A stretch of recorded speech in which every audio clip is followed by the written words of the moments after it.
Alhamdulillah. Dokter? Ya, Oh, ya, oke. dokter. Ya, alhamdulillah. Sinyalnya. Akhirnya tadi ada kendala. Bismillah. Alhamdulillah ya, kita bertemu kembali. Bismillahirrahmanirrahim. Assalamualaikum warahmatullahi wabarakatuh. Waalaikumsalam warahmatullahi wabarakatuh. Ketemu di IG Live versi Dustira hari ini ya, tanggal 28 Juni 2023. Eh, Dokter, apa kabarnya? Alhamdulillah.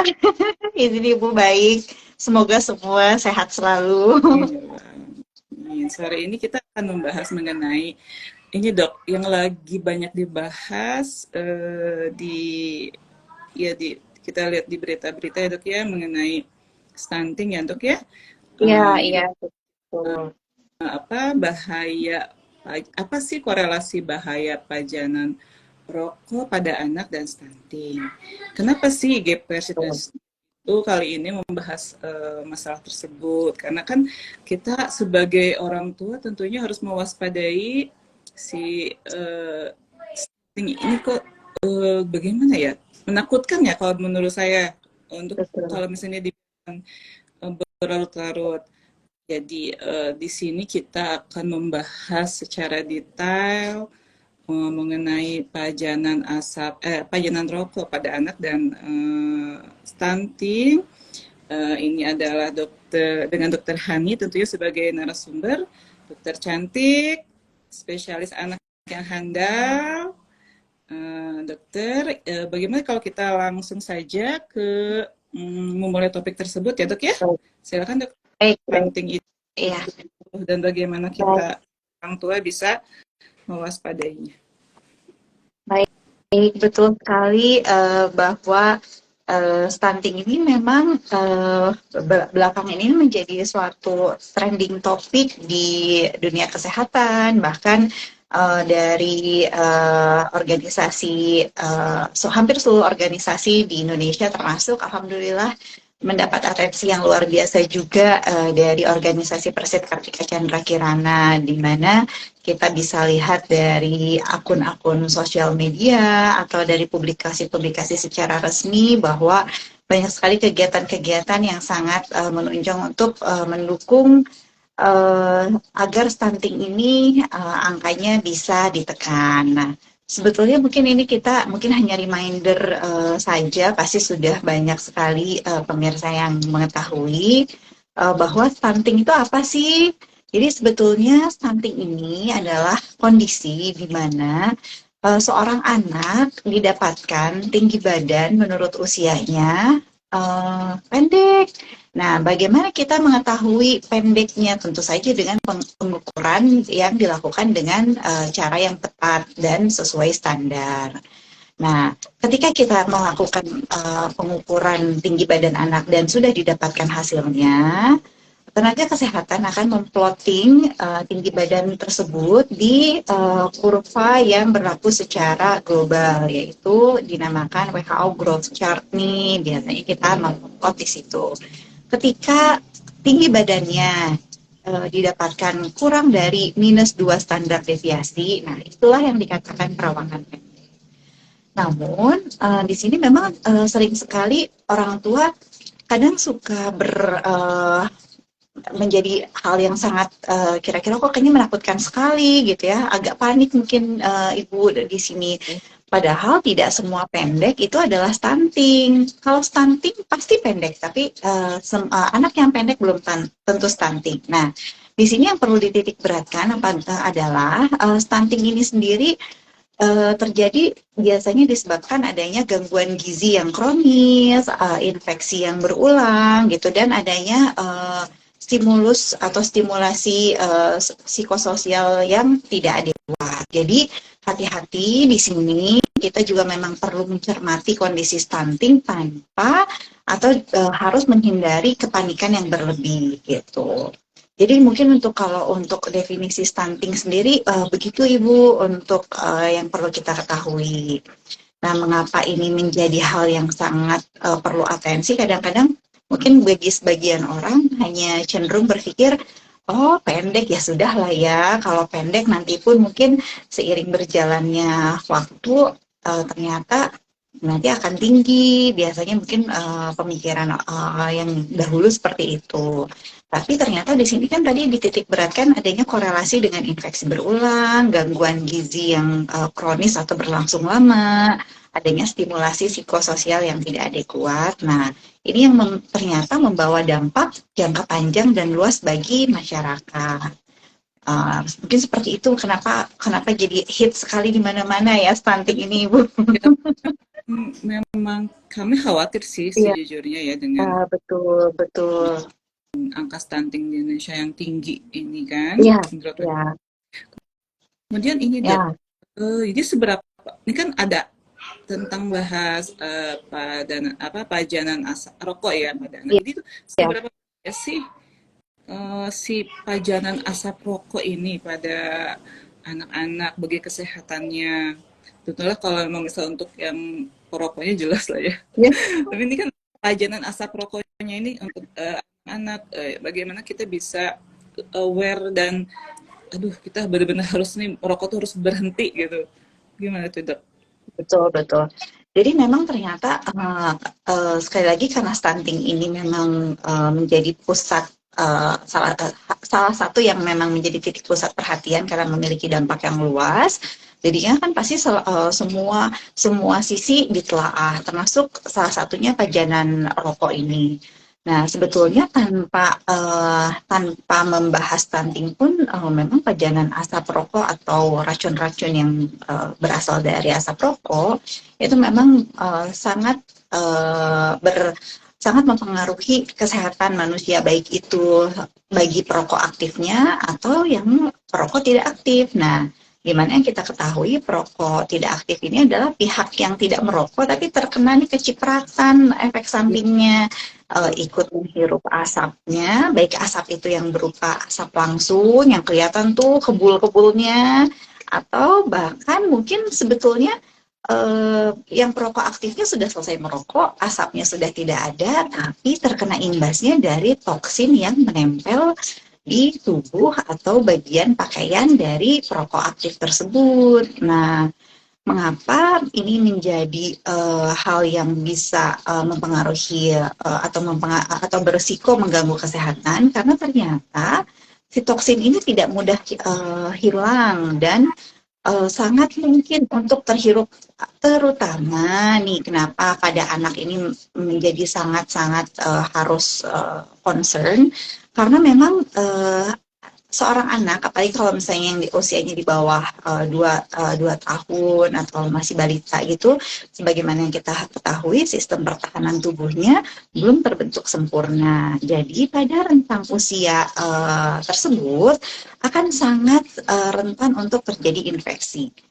Tanpa pajanan rokok pun atau tanpa pajanan toksin atau racun asap rokok pun sudah sangat beresiko. Apalagi kalau ternyata ada anggota keluarga atau diajak ke tempat-tempat yang sangat berisiko ada paparan asap atau paparan racun dari asap rokoknya tuh tinggi. Nah, toksin yang menempel di tubuh atau yang terhirup oleh anak itu memiliki beberapa implementasinya yang terkait stunting ini sendiri. Jadi dari penelitian dikatakan bahwa zat-zat toksin yang atau racun dari asap rokok yang terhirup dan masuk ke dalam tubuh anak itu akan sangat mempengaruhi atau mengganggu proses penyerapan zat-zat gizi. Nah ini kebayang anak itu yang sering sekali ada masa-masa GTM gak mau buka mulut,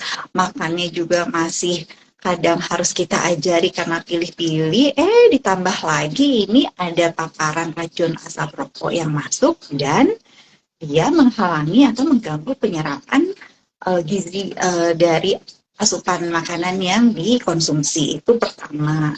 Lalu yang kedua adalah efek yang secara sosial tidak langsung, yang tidak langsung, secara tidak langsung. Kalau tadi secara efek yang langsung, tapi ini yang efek yang tidak langsung, bahwa secara statistik dikatakan ketika tentu saja membeli rokok itu tidak gratis, jadi mengeluarkan biaya yang cukup mahal ya.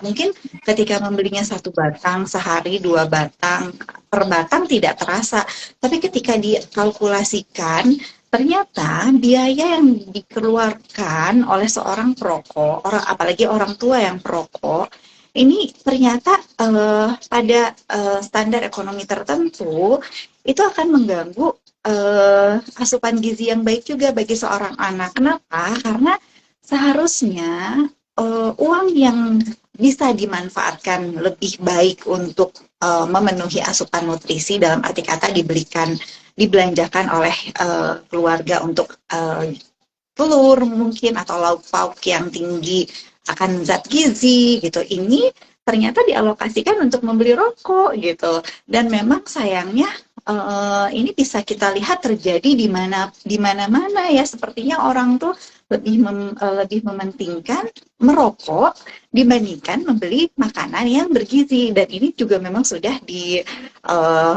diteliti secara keilmuan. Ternyata nah ini kok sayang sekali, padahal uang yang dibelanjakan untuk rokok itu ternyata bisa dimanfaatkan untuk memenuhi pembelian bahan pangan yang lebih bergizi. Nah, kalau misalnya bahan pangannya jadinya tidak tercukupi dengan baik karena anggarannya dibelanjakan untuk rokok, alhasil seorang anak tersebut asupan nutrisinya tidak optimal, dan itulah yang bisa salah satu faktor yang predisposisi atau faktor yang sangat mendukung untuk terjadinya angka stunting yang tinggi. Seperti itu, Ibu. Ya, Jadi betul. sayang sekali ya, Ya, iya. orang tuh enjoy banget merokok ya, Dok ya. Iya, Gemes ya. Itu sebenarnya merokok itu kan nggak ada. Kalau kita sih bilangnya unfaedah ya, Dok ya, karena iya, tuh kita udah nggak kuat iya, asapnya itu. Aduh. betul. Betul. Mungkin bagi sebagian orang ada yang alibinya bilang itu untuk melepaskan stres, tapi sebetulnya mungkin bisa dicari ya Ibu untuk Ya, hal lain yang bisa melepaskan stres selain merokok. mending olahraga ya. Iya. terlalu terlalu high expectation. Iya iya Dok. Jadi emang eh, Indonesia emang sih ya orang-orang tuh masih susah ya untuk berkata stop merokok tuh Betul, kayaknya betul, betul. memilih lebih sehat lagi tuh kayaknya berat gitu ya. Iya, Padahal udah jadi apa bungkus rokoknya tuh segala macam warning gitu iya ya. betul. Udah gambarnya serem-serem juga masih kayaknya ini senang menantang Iya, bahaya. iya, iya, iya, benar. Umur nggak ada yang tahu gitu. Iya, ya. Dokter ya. Jadi memang melihat dari fenomena yang ada ya dok ya seperti itu. Kemudian gini gitu dok. Jadi dampak stunting pada anak itu sendiri gimana dok? Untuk perkembangannya, untuk IQ-nya, apakah itu dia intelijensinya itu berpengaruh nggak sih dok untuk kedepannya kan anak-anak ini kan calon generasi Iya, penerus. betul. Iya, Kita mereka tidak itu dirawat dengan baik, status gizi tidak baik, bagaimana ke iya, depan nanti negara Indonesia kalau kondisinya seperti ini, Dok ya? iya.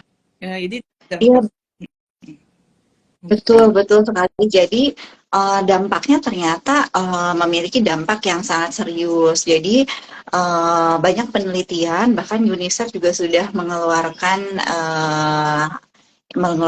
statement tentang dampak stunting jangka pendek dan jangka panjangnya, bahwa selain jadi tidak hanya tampilan saja yang oh anak ini lebih pendek dari seusianya gitu ya, oh anak ini udah pendek tapi terus sakit-sakitan gitu ya, tidak hanya itu, tapi ternyata dengan kondisi stunting di mana pendeknya juga ada gangguan, sangat sangat mungkin terjadi dan memang diiringi oleh adanya gangguan perkembangan, baik itu misalnya perkembangan itu seperti entah itu perkembangan bahasanya, perkembangan motorik sensoriknya, atau misalnya kemampuan untuk berpikir secara akademis itu sangat korelasinya sangat tinggi. Jadi Bahkan sudah diteliti bahwa seorang anak dengan stunting itu nanti secara kesehatan dia sangat berisiko untuk mengalami penyakit-penyakit yang bersifat kronis seperti adanya penyakit jantung, obesitas gitu ya, tingginya kadar kolesterol, di mana penyakit-penyakit ini merupakan penyakit yang serius gitu, di mana ketika ini terjadi kondisi kesehatannya pun terganggu, tentu saja anak ini tidak dapat menjalankan aktivitasnya secara optimal. Nah, bahkan jika kondisi kesehatannya berlangsung serius dan dalam jangka waktu yang berulang dan dalam jangka waktu panjang, di kemudian harinya juga itu akan mempengaruhi kemampuan, jadi ada penelitian yang ternyata itu akan sangat mempengaruhi prestasi atau di bidang akademisnya. Nah, tentu saja ketika dia daya pikirnya terganggu, konsentrasinya terganggu, akademisnya terganggu, maka anak ini juga akan mengalami penurunan potensi dia untuk bersaing dengan anak-anak yang lebih sehat di kemudian hari. Nah, bahkan ada studi yang bersifat jangka panjang bahwa anak-anak dengan stunting itu dikorelasikan dengan di saat nanti dia dewasa, ternyata dikatakan bahwa dibandingkan tingkat pendapatannya yang dulunya ada risiko stunting dengan yang dulunya ada riwayat stunting dengan yang sehat, ternyata kondisi ekonominya, tingkat pendapatannya lebih rendah dibandingkan dengan yang sehat gitu. Nah, hal ini yang memang berkorelasi, kadang-kadang kok bisa ya gitu ya, karena ini tadi bukan perjalanan yang tiba-tiba oh tiba-tiba loh kok bisa ya berhubungan dengan itu, misalnya pekerjaannya terganggu atau apa ya, karena memang ini tadi perjalanannya karena asupannya terganggu, kondisi kesehatannya juga banyak sekali gangguan sehingga dia menurunkan tingkat potensi daya saingnya baik itu secara akademis dan non akademis gitu. Kemampuan untuk berpikir analisisnya juga dia akan terganggu. Nah, maka dari itulah kenapa stunting ini betul-betul kita harus perhatikan bersama, karena yaitu kebayang kalau anak-anak Indonesia sebagian besar stunting, otomatis 20 tahun yang akan datang, 15-20 tahun yang akan datang ketika mereka menjadi manusia dewasa, di mana mereka harusnya bisa berkompetisi, apalagi di area di nanti suatu saat udah free trade, jadi yang negara bebas tanpa bebas berkompetisi, ternyata mereka nggak mampu bersaing di negaranya sendiri dan tersisihkan, kan sayang sekali seperti itu mungkin Bu.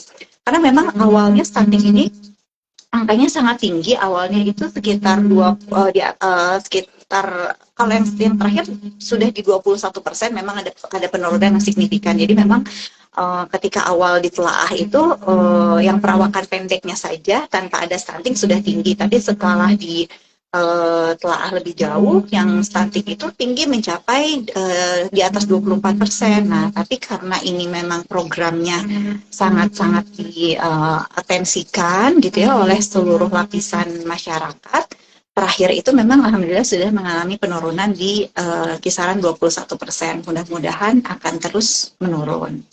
Mungkin begitu Ibu ya. Ya, ini paparannya. Jadi kita harus mulai dari sekarang sih sebenarnya ya. Ya, Iya, sejak di calon ibu mungkin betul. juga ya, biar Iya, of course kan mereka akan hamil. Itu jangan sampai iya, betul. ibu-ibu merokok gitu kan. Betul, betul, betul, Ibu. Jadi dok, itu ya bukti-bukti dampak stunting bagi anak. Jadi sekali tadi di plan. Terus kemudian apa sih sebagai orang tua nih? Ya. Apa sih yang lakukan untuk mencegah stunting di luar dari si pajanan itu ya dok ya, karena kan memang itu mah udah harus ya kalau Ya, betul. udah nggak ada apa gitu. Jadi yang Iya. harus lakukan dok untuk pencegahan stunting bagi lingkungan rumah atau mungkin untuk sekitar gitu dok ya.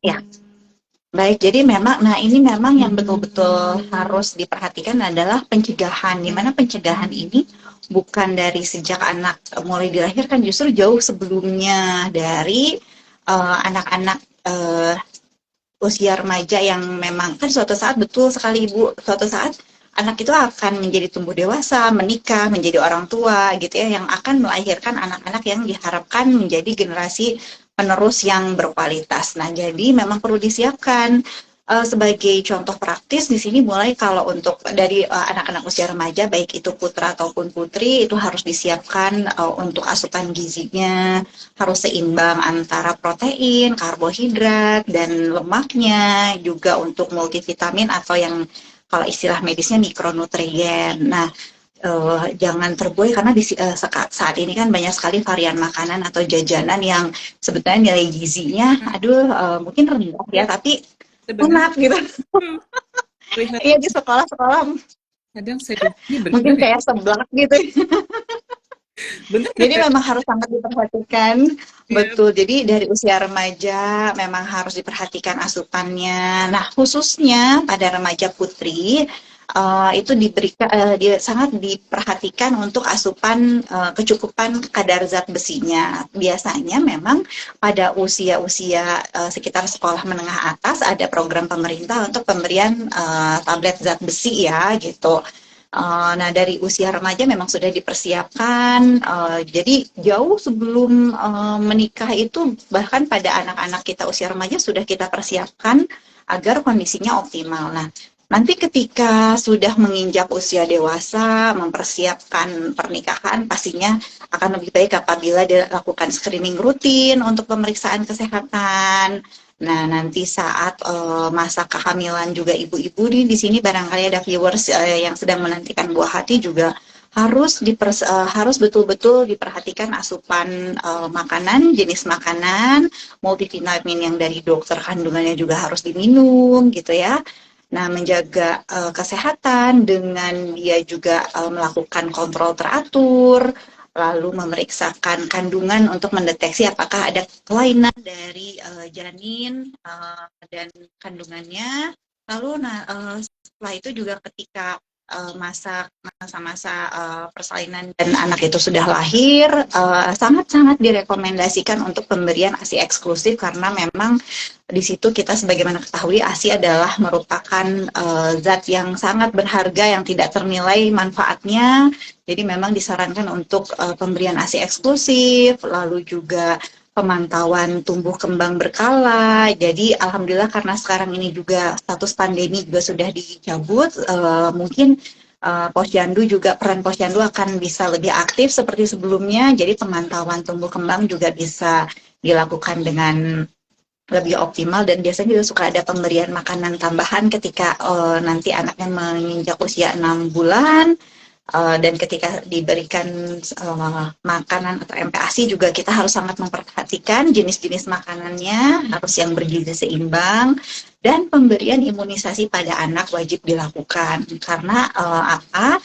Karena diharapkan untuk membentuk sistem kekebalan tubuh yang baik, sehingga dapat memproteksi lebih baik lagi secara optimal dari infeksi-infeksi. Jadi supaya infeksi yang menghindari dari infeksi atau ketika ada infeksi yang terjadi secara klinis tidak akan berat dan tidak akan berulang. Jadi kalau sakitnya nggak berulang, asupan gizinya bagus, diharapkan pertumbuhan dan perkembangannya juga optimal. Dan satu lagi adalah menjaga kebersihan lingkungan tempat tinggal, lingkungan sekitar, terutama berhubungan dengan sumber air. Jadi itu yang memang harus kita pastikan bahwa sumber air yang dikonsumsi juga baik dan kebersihan lingkungan juga terjaga. Jadi seperti itu Ibu untuk pencegahannya. iya, detail sekali ya. Ini bagus sekali apa yang bisa kita lakukan mulai dari rumah sendiri. Kemudian dok, Betul. gini, sekarang itu lagi musim rokok atau vape dok ya, Oh elektrik itu. iya, iya, Itu iya. gimana? Apakah bisa memang diganti ke situ? Misalnya, aduh, yang perokok-perokok ini, aduh, gak mungkin lah aku berhenti gitu kan. Jadi Iya. aku switch ke rokok elektrik itu gimana dok? Itu gimana? Apakah sama efeknya atau misalnya si efeknya tuh nggak terlalu berat seperti perokok yang asli? Itu gimana? Iya, iya, jadi betul, memang banyak sekali yang terfikir dan memang sekarang justru trennya memang dengan rokok elektrik itu, tapi ternyata setelah dilakukan penelitian, ternyata memang intinya sama, baik itu rokok yang konvensional yang maupun rokok elektrik itu memang sama-sama tidak direkomendasikan dan ternyata untuk paparan toksinnya pun memiliki risiko yang tinggi terhadap gangguan kesehatan dan terutama terhadap stunting ini juga sangat berkorelasi. Jadi memang pada intinya tidak boleh. Ya, berarti Mudah-mudahan bisa sangat menghindari baik itu sebagai perokok, perokok aktif ataupun perokok pasif. alibi aja tuh nyari-nyari Iya. elektrik abi aman gitu. Safe lebih kayaknya ya, ya ternyata ya dari hasil penelitian itu ya sama aja dia menghasilkan toksin yang berbahaya terutama untuk Iya, balita. betul. Mm-mm. Betul. Seperti itu. Tidak terasa ya dok ya waktu sudah pukul Iya, iya. kosong ini saya lihat. Izin saya mau menyapa kepada viewers yang sudah join di IG Live Persib Pustira, izin kepada Ibu Kakesdam, kemudian kepada Ibu Karungkit yang sudah join di sini. Terima kasih Ibu, juga kepada seluruh viewers yang sudah ikut melihat dan ingin tahu gitu, ingin tahu bagaimana sih ini stunting itu kan rasa keingintahuan itu yang harus kita bangun ya. Aduh, saya pengen tahu nih apa sih yang dibahas sama IG Persira gitu dok ya. Stunting itu apa sih? Saya tuh kan, aduh, awam nggak tahu gitu kan. Harusnya kan Iya. ingin melihat ya, ingin tahu untuk ilmunya ini kan bermanfaat sekali ya dok ya. Dari sekian banyak yang kita bahas sore hari ini, tentunya kita bisa apa ya dok ya, banyak diambil kesimpulan dok ya. Jadi Iya. betapa rokok ini berpengaruh sangat terhadap kita, anak-anak, perkembangan janin, perkembangan balita. Jadi ya memang harus kita ya ya ya bijak ya untuk memilih seperti itu dokter. Jadi ini gimana dok, closing statement aja deh dok, karena kan tadi udah detail banget ya dok ya penjelasannya. Closing statement dari dokter sebagai dokter spesialis anak yang keren, yang yang yang bisa di-share ke ibu-ibu kali ini. Semoga closing statement-nya ini benar-benar bisa menggugah ya viewers, baik yang nanti melihat langsung atau yang nanti lihat di rekaman ya dok ya. Baik. Baik, iya betul Ibu ya. Jadi sekali lagi jangan lupa cegah stunting sebelum Nah, genting, jangan panik dan tetap semangat bagi orang tua hindari pajanan asap rokok dan semoga selalu sehat. Amin. amin ya robbal alamin. Terus sebenarnya sih masih pengen ngebahas kemudian Iya betul Ibu. kali nanti next time kita bisa kalau ingin bertanya lebih dalam bisa bertanya langsung ke dokter Hani spesialis anak atau Ya bisa bisa ya, Ibu. juga bisa lah nanti saya sampaikan ke Ya, beliau. baik Ibu. Baik Ibu, terima kasih. Di live sehari-hari ini ya dok ya. Iya, Jadi iya Ibu betul. untuk ilmu yang sangat bermanfaat, semoga menjadi berkah buat kita semua. Amin. Ya menjadi amal jariah dokter juga ini ya, karena ini Amin. susah ya mendatangkan narasumber ini. Terima kasih banyak sudah menjadi narasumber di IG Live Persib Pustira ya dok ya. Terima kasih banyak Ibu dan kepada semua viewers hari ini. Terima Izin kasih pamit Ibu, ya. assalamualaikum. Ya. Warahmatullahi wabarakatuh.